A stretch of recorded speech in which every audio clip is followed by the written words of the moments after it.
Olá, meu amigo, minha irmã, meu irmão, que Deus esteja te abençoando nesse dia. Meu nome é Ederson e nós vamos compartilhar um pouco da palavra que Deus tem assentado em nosso coração, uma palavra de direcionamento, uma palavra de reflexão que pode mudar da maneira que nós vemos, a maneira que nós pensamos. E essa palavra é palavras que edificam. A nossa postura, a nossa conduta em determinadas situações precisa ser como a de Jesus. Jesus, muitas vezes, quando ele se deparava com algumas situações, nós vimos que a palavra que ele tinha era uma palavra de edificação, uma palavra de transformação, de fortalecimento. E nós, como filhos de Deus, como embaixadores de Cristo aqui na terra, a nossa palavra, a nossa conduta deve ser da mesma maneira. Muitas vezes dentro do nosso lar, no nosso ambiente de trabalho, conversando com os nossos amigos, acontecem determinadas situações. E a nossa postura, a nossa maneira de agir, como nós vamos reagir a essa situação, faz toda a diferença, traz um resultado totalmente diferente. Muitas vezes dentro do lar está conturbado, dentro do ambiente de trabalho está conturbado, porque nós julgamos as pessoas, nós vemos as pessoas de uma maneira que muitas vezes nós não deveríamos. Muitas vezes o nosso olhar, a nossa maneira de encarar aquela situação tinha que ser totalmente diferente. Eu vejo isso na palavra de Deus quando uma mulher foi pega em adultério.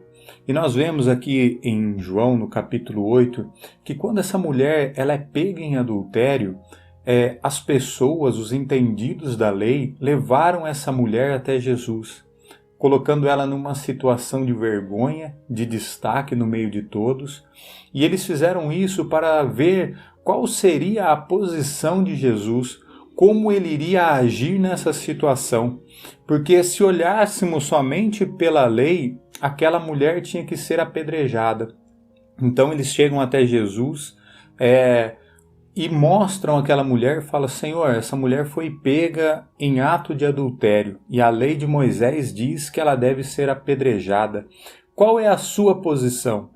Colocaram Jesus ali numa situação delicada, numa situação onde a vida daquela mulher estava na mão do nosso Salvador.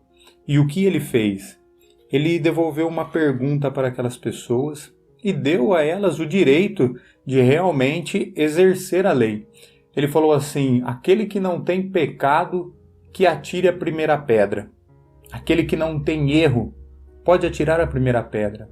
E o que nós vemos? Qual foi o resultado?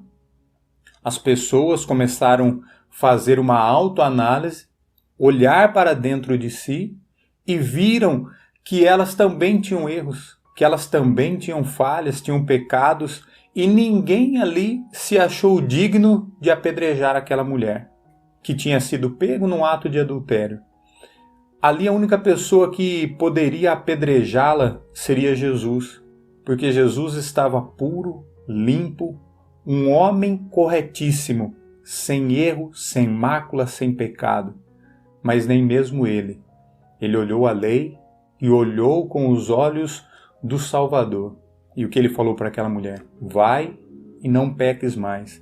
Então, muitas vezes, dentro do nosso lar, muitas vezes dentro do nosso ambiente de trabalho, talvez na faculdade, na escola, aonde você estiver, muitas vezes acontece uma situação que aquela pessoa realmente falhou, teve um erro, teve uma falha com você. E aí muitas vezes nós tomamos essa atitude como as pessoas. A lei fala que ela tem que ser apedrejado. A lei fala que você tem que pagar pelos seus erros, que você cometeu essa falha comigo e isso não tem perdão, e vai virando uma bola de neve dentro do lar, e aquilo vai causando uma contenda, um abismo chamando o outro, aí daqui a pouco o esposo não consegue olhar para a cara da esposa, marido não consegue olhar para a cara da mulher, muitas vezes ali os filhos está com uma discussão tão grande e às vezes quando vamos buscar a raiz do problema, aonde tudo começou, às vezes se nós tivéssemos olhado com um olhar simples, um olhar tranquilo, sereno, reconhecendo que a pessoa ela também pode errar, ela também pode falhar.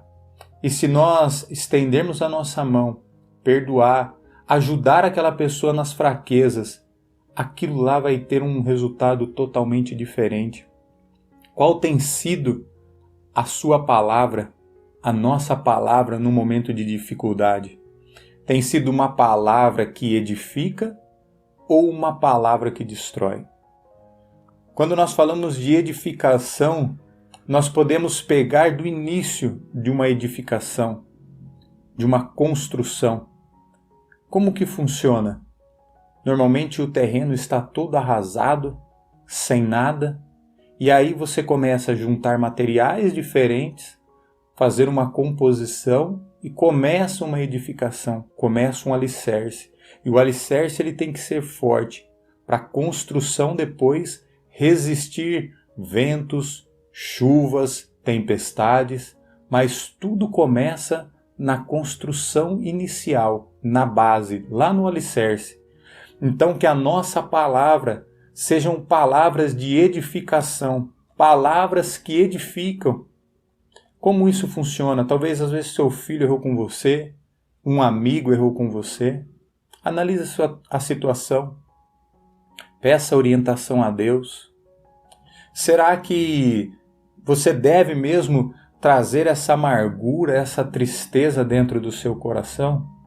Ou será que compensa você olhar com o olhar de Cristo para essa pessoa e ver que talvez o erro dela nem foi porque ela quis?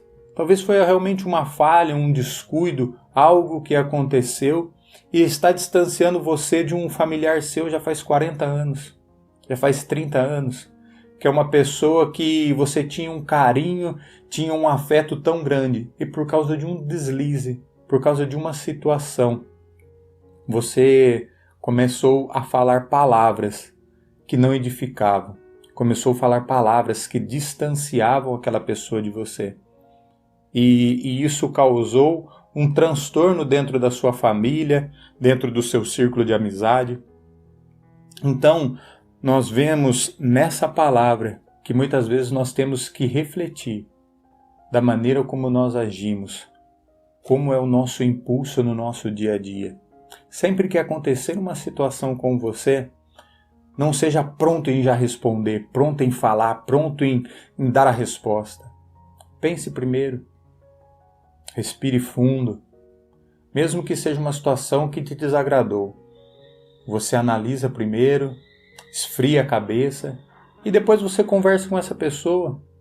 Aí depois sim, com a cabeça tranquila, você dá uma palavra de paz, de tranquilidade, que a sua vida possa ser transformada e renovada por essa palavra. Que essa palavra sim, ela edifica, ela transforma vidas, ela transforma os lares. Então que você possa meditar nessa breve palavra, nesse breve comentário, que é isso que Deus tem colocado em meu coração. Palavras que edificam. Que seja dentro do seu lar, dentro da sua família, dentro da sua casa. Palavras de edificação, palavras de estímulo, de fortalecimento, de ânimo.